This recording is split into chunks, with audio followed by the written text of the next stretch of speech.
back live right here on your Feel Good Breakfast Show. This is Expresso, beautiful people of South Africa. Now, our next guest is a true Kimberly Diamond, okay? A South African singer, songwriter, and actress who's making waves with her powerful vocals and authentic storytelling. With her new EP titled Resurfaced, just released, Lucille Slade is proving once again that diamonds are never found on the surface. You have to dig deep to discover their worth. She joins us in studio to talk all things new music. Please give her a warm Expresso welcome, everybody. My gorgeous, welcome back. Thank you for having me. At this point, you are more than welcome to keep coming back. I should just bring my bed in. Right, please, and settle in, okay? We want to take it back right now with you, right? To when you were signed to a record label back when you were 15 already, and then you decided to pursue an independent path. Yeah. What would you say have been some of the most valuable lessons for you? Ooh, I think the music business, you need to know the music business. And it's so difficult when you're young because you just have a desire to sing. If singing is what you love, that's all you want to do. If you want to write, that's all you want to do. But I think, you know, all of the years of being in the industry has taught me that if I don't put the business first, there isn't much of a performance happening. Yeah. And I think that that's what I've been able to learn, you know, even where I work now at Academy of Sound Engineering, is learning the music business. And I guess from 15 to now, such a different woman. Woman, that's the key word, woman. But I've learned so much. I've learned how to stand up for myself. Yes. I've learned that I love the industry, and I also like the nitty-gritties of the business. Of course. Yeah. And you have to treat it like a business. I mean, a lot of the time, especially when you are a creative, you want to lead with passion. And we forget that we are here to build, to work, and create sustainable careers, right? Yeah. Initially, you wanted to study TV performance at AFDA, but then you switched to live performance. Yeah. What inspired that transition? I think it was a department head at the time. His name was Trevor Harper. And the way they sold this course, man, they sold it so well. You had the live performance aspect, and I think that that's what a lot of us gravitated towards, having those showcases every Friday. That builds your muscle, that makes you want to continue to do it. And then you also learned a bit of production. So I think it was always naturally what I wanted to do, but finding the structure, I didn't know. And then when I got to AFDA and I saw that this was, you know, an offering, I was like, oh my goodness, is that a sign? And I would say it was a sign. Yeah. And I took that sign. Match made in heaven, because fast forward a couple of years later, you are here to promote your latest EP titled Resurface, which you say it speaks to a sense of rediscovery of self. You mentioned that you are a grown woman now, right? Tell us all about Resurface. Resurface is like my little baby. I say little because it's only 5 songs, but I say these 5 songs pack a punch, you know. Some of them are songs that I had actually recorded in 2018, but I felt like the landscape of 2025, that those lyrics were still relevant, that those melodies were still relevant, and I just had to find the right producer to recreate that production. And that's where I met True Hits. I worked with him on a few, you know, projects with other artists, and then we took on my project.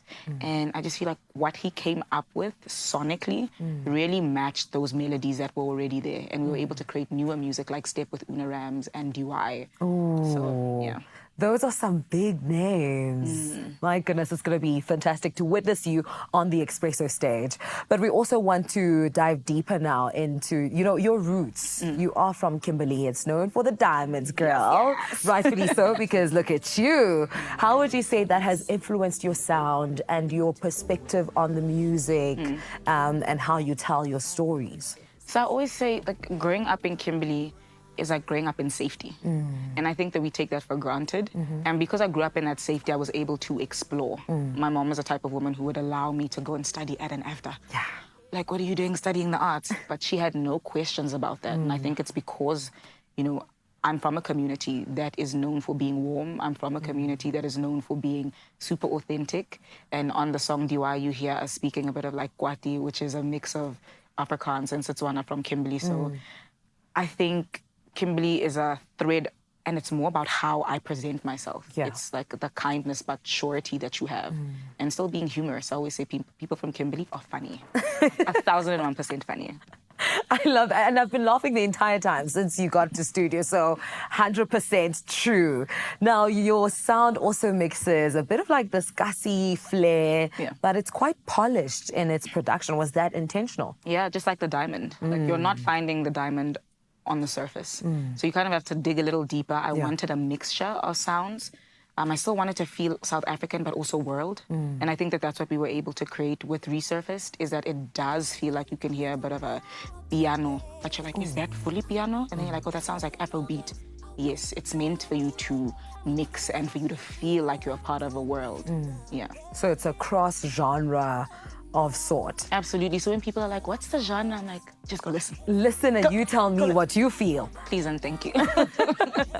Now, you are a singer-songwriter, you are a musician, you also are studying sound engineering. So not studying, I work at the academy. Oh, so you're working we help at with the music academy. business. Incredible program. That's really where I learned what rights and royalties are, what copyright is, what contracts are, why you need a publisher, why you might not need a publisher. How much of it do you need? Do you need all of it? What does a record label actually need? Why do they own the master? How can you own your master? Yeah. Very, very important questions. Thank you for raising them for also future musicians watching right now. But also as a parallel career, you're an actress as well. How do you see all of these things blending in together? You know, when you're shooting a music video, you always have to embody a character. Even when you're performing, I find that that's an embodiment. It could be an embodiment of you, but I find that it's always an elevated version of yourself. And I find that that's where the acting comes in. You kind of have to throw away your own internal inhibitions and step in as the character for the song. Yeah. So that's how I mix him, is that I remember that this is a character and that this character has a journey. What does that look like?